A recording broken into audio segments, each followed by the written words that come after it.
Hello' everyone, নমস্কাৰ সকলোলৈকে।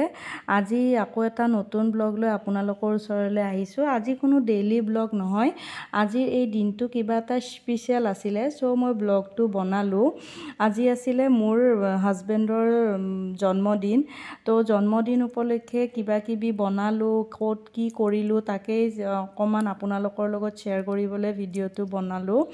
তো ৰাতিপুৱা উঠিলোঁ, গা মূৰ ধুই মন্দিৰত চাকি জ্বলাই কামত লাগিলোঁ। এইফালে হাজবেণ্ড আৰু ছোৱালীজনীয়ে ডাঙৰ ছোৱালীজনী গা পা ধুই ইহঁতে গ'ল মন্দিৰত। মই মন্দিৰত যোৱা নহ'ল বিশেষ কাৰণত, তো ঘৰতে কিবা কিবি খোৱাৰ প্ৰিপাৰেশ্যন কৰিলোঁ, যিহেতুকে গধূলি মোৰ ননদজনী মাহঁত চববিলাক আহিব। তো চব বনাই ৰেডি কৰিলোঁ। মই বনাইছিলোঁ পায়স, বাৰ্থডে বুলি অকণমান কিবা এটাতো মিঠা বনাবই লাগিব, তো পায়স বনালোঁ। এইফালে দালি অকণমান বনাইছোঁ। এইবিলাক চব গধূলিৰ কাৰণে বনাইছিলোঁ। মানে দুপৰীয়া ভাত তাত খাই উঠি পিনে বনাবলৈ ষ্টাৰ্ট কৰিছিলোঁ, যিহেতুকে আলহী আহিলে বনাই মেলি থাকিবলৈ অকণমান হেৰিয়া লাগে। তো হাজবেণ্ডে বনাইছিলে এয়া হাঁহৰ মাংস, তেখেতে হাঁহৰ মাংস আনিম বুলি কৈছিলে, তো হাঁহৰ মাংস আনিলে, তেখেতেই বনালে। মই বনালোঁ এয়া চিকেন, দালি চালি চব বনাই মেলি ৰেডি কৰিছিলোঁ। এইফালে মই সৰু বাদাম আলু অকণমান কাটি থৈ দিছিলোঁ।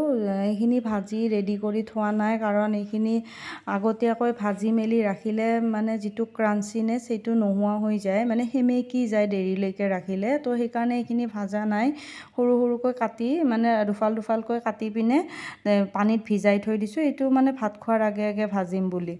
আৰু এইফালে মই অকণমান পিঠা বনাইছিলোঁ, সেইখিনিও আপোনালোকক দেখাই আছোঁ ৰ'ব। এইফালে মই ইয়াতে টিফিনত ভৰাই থৈ দিছিলোঁ পিঠা বনাম মেলি। বেলেগ একো বস্তু চাহ খাবলৈ অনা নাই, মিঠাই চিঠাই তেনেকৈ একো অনা নাই, অকণমান পিঠাকে বনালোঁ, যিহেতুকে পায়সো বনাইছিলোঁ ঘৰতো। চবেই মানে কিনা বস্তু খাবলৈ বেয়াই পায়, সেইকাৰণে পিঠা বনালোঁ। এইটো পিঠা চবেই জানে চাগে, বৰ পিঠা, তেল পিঠা, বহুতে বহুত নাম দি পিনে কয়।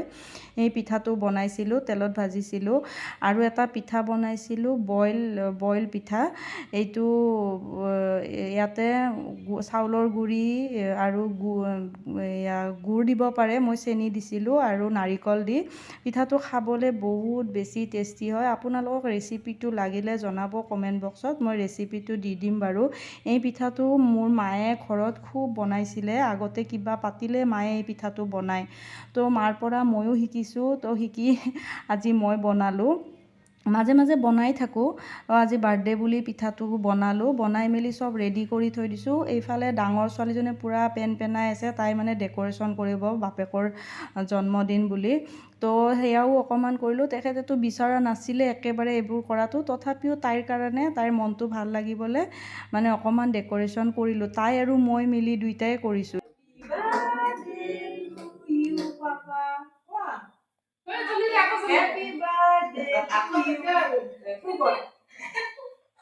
ইফালে কেক এটা আনিছিলোঁ অকণমানি, মানে হাফ কেজিৰ কেক এটা আনিছিলোঁ।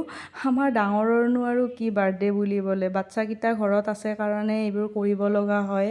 সিহঁতে কাটিবলৈ, মুমুৱে বাৰ্থডে বুলি কেক কাটিবলৈ এক্সাইটেড হৈ আছিলে। তো কেক এটা আনি পিনে কাটিলোঁ, তায়ে কাটিলে, বাকী দুটাইতো একো বুজি পোৱা হোৱা নাই। তো এইবোৰ কৰি থাকোঁতে জানেনে, ভিডিঅ' কৰিবলৈ একেবাৰে পাহৰিয়ে থাকিলোঁ যে ভিডিঅ' কৰি আছিলোঁ, কৰা নহ'ল। তো ফটো কেইখনমানকে শ্বেয়াৰ কৰিছোঁ আপোনালোকৰ লগত। এইফালে ননদজনীয়ে লৈ আহিছিলে ৰাখী। আগতে এটা ভিডিঅ'ত আপোনালোকক কৈছিলোঁ যে ৰাখী পিন্ধাব যোৱা কথা আছিল তাক, বাবুক, তাৰ গা বেয়া আছিল কাৰণে পিন্ধোৱা নহ'ল। তো ৰাখী দুটা তাই ঘৰলৈকে লৈ আহিল, সেইদিনাখনেই ৰাখী দুটা পিন্ধালে। মিমিয়ে একো বুজি পোৱা নাই, তথাপিও তাই ইমান ধুনীয়াকৈ ৰাখীটো বান্ধিছে, গিফ্টটো লৈছে, দুইটাই ৰিটাৰ্ণ গিফ্টটো পালে। মুমু বহুত বেছি এক্সাইটেড, এইফালে মিমিও ফূৰ্তি পাইছে, তাই কি বুজি পাইছে নাজানো। বাবুইতো আৰু একোৱে বুজি পোৱা হোৱা নাই, সি গিফ্ট দুটা দিছে ধুনীয়াকৈ। দুইটাই ৰাখী বান্ধিলে, তাৰ যে হাতখন নহয় ইমান মৰম লগা হৈছিলে, ৰাখী দুটাৰে হাতখন একদম পুতলাৰ দৰে হৈ আছিলে। বহুত ভাল লাগিলে সেইদিনাখন, চববিলাকে ধুনীয়াকৈ এনজয় কৰিলোঁ সেইদিনাৰ দিনটো। এইফালে আমাৰ বাৰ্থডে বয় মানে মামাকে গোটেইকেইটাৰ লগত ফটো উঠিলে।